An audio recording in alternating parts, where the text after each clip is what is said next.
नमस्कार। भारतीय राजनीति का एक विकट प्रश्न है।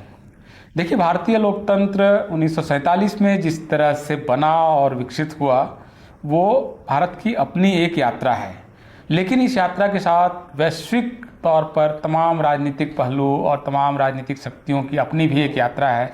और भारत कोई शून्य में नहीं है, कोई अंतरिक्ष में नहीं है, कोई एक वाटर टाइट कंपार्टमेंट में नहीं है कि आसपास सारी दुनिया में जो कुछ हो रहा है उसका उस पर असर न हो।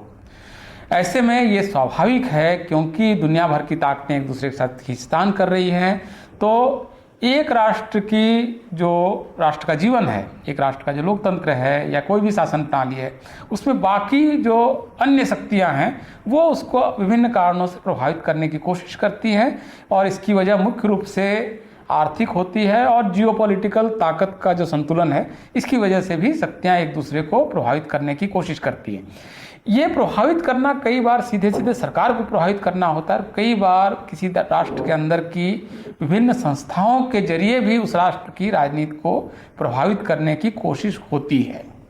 और ये बहुत गंभीर मामला इसलिए है क्योंकि राष्ट्र एक संप्रभुत्व शक्ति के तौर पर अपने नागरिकों की सामूहिक इच्छा के तौर पर चलना एक बात है।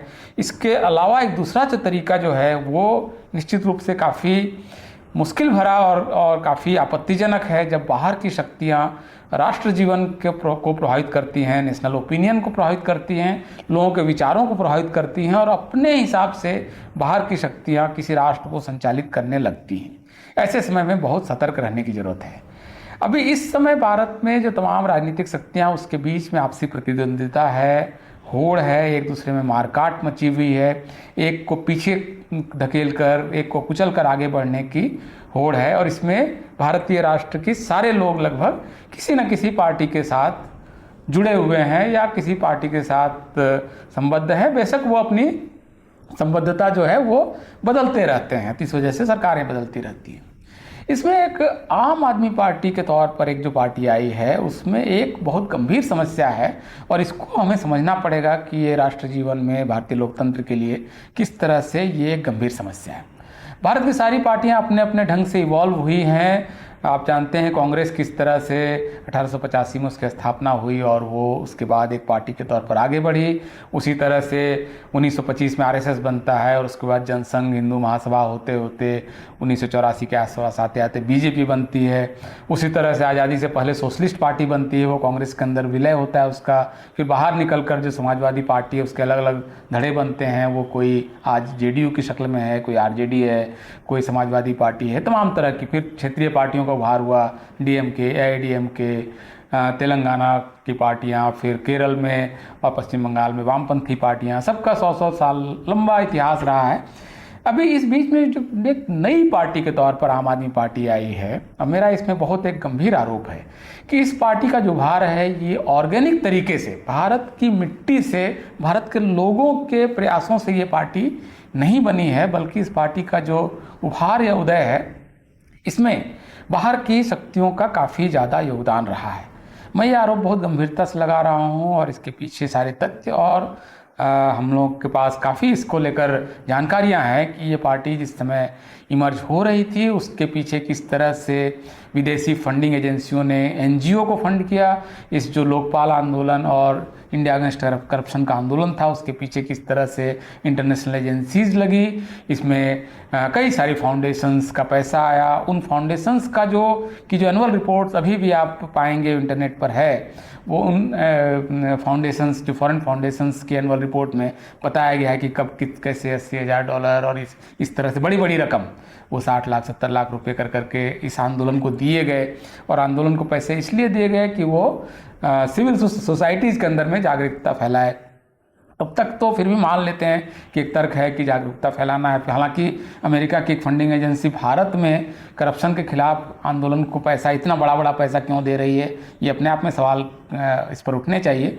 लेकिन वो पार्टी जब एक इन पैसों के आधार पर अपना एक क्रिटिकल मास गेन करती है तो फिर 2013 में एक पॉलिटिकल पार्टी की शक्ल ले लेती है। तो ये जो पूरी प्रक्रिया है, ये पूरी प्रक्रिया बहुत ही संदेहास्पद है और हमें समझना पड़ेगा कि क्या ये भारतीय जनता की इच्छा की अभिव्यक्ति इस पार्टी में हुई है या बाहर की शक्तियां और फंडिंग एजेंसीज चाहती थी कि इस तरह की एक पार्टी हो जो उनके खास एजेंडे को पूरा करे, इस वजह से फंडिंग हुई है। इसकी जांच एजेंसियों को करनी चाहिए, क्योंकि ये भारतीय लोकतंत्र का प्रश्न है। क्योंकि लोकतंत्र अगर भारत के लोगों की इच्छाओं की अभिव्यक्ति नहीं है तो ये एक गंभीर समस्या है, और इस गंभीरता को समझना पड़ेगा हमें कि कोई पार्टी, क्या हम ऐसी पार्टियों के द्वारा संचालित होना पसंद करेंगे जिसके निर्माण की प्रक्रिया में ही विदेशी एजेंसियों का पैसा लगा हुआ है, और थोड़ा मोड़ा नहीं, छोटा पैसा नहीं, बड़ा पैसा लगा हुआ है। आखिर वो पैसा दे रही हैं तो अपना एजेंडा भी तो पूरा कराएंगे। क्या एजेंडा है उनका, इसको समझना होगा। क्या वो भारत के औद्योगिकरण के खिलाफ हैं? क्या वो पर्यावरण के ऐसे सवाल खड़े कर रहे हैं कि भारत का औद्योगिकरण रुक जाए?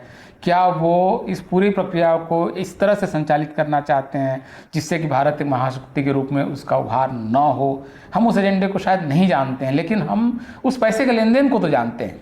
उस पैसे के लेन देन के साथ क्या क्या विचार आया होगा, ये समझने की ज़रूरत है। और तमाम पॉलिटिकल पार्टीज़ को इसको लेकर एक आम राय बनानी चाहिए कि हम आपस में, अपने देश के अंदर की राजनीतिक शक्तियां आपस में चाहे बेशक कितना भी संघर्ष में जाएं, लेकिन एक्सटर्नल फोर्सेस को हम इंटरवीन नहीं करने देंगे। खास करके वो मॉनिटरी तरीके से किसी पार्टी को वो अगर पॉपअप करना चाहते हैं, उसको आगे बढ़ाना चाहते हैं, तो इसको हम इजाज़त नहीं देंगे। आम आदमी पार्टी को भी इस मामले में स्क्रूटनी के लिए अपना सारा खाता, खास करके जब एनजीओ था वो संपूर्ण परिवर्तन, फिर कबीर, ये सारे जो एनजीओज़ हैं, इनकी फंडिंग को सार्वजनिक करना चाहिए और उनको बताना चाहिए कि ये फंडिंग उनकी किस तरह से हुई है। इससे एक पारदर्शिता आएगी, प्रामाणिकता आएगी उनके कार्य में, जो इस समय नहीं है। हमें नहीं पता है कि जिन एजेंसियों ने फंड किया उनका कौन कौन सा काम आम आदमी पार्टी इस समय पूरा कर रही है। तो ये गंभीर सवाल है और मुझे लगता है कि इस पर राष्ट्र को विचार करना चाहिए। बहुत बहुत शुक्रिया, धन्यवाद।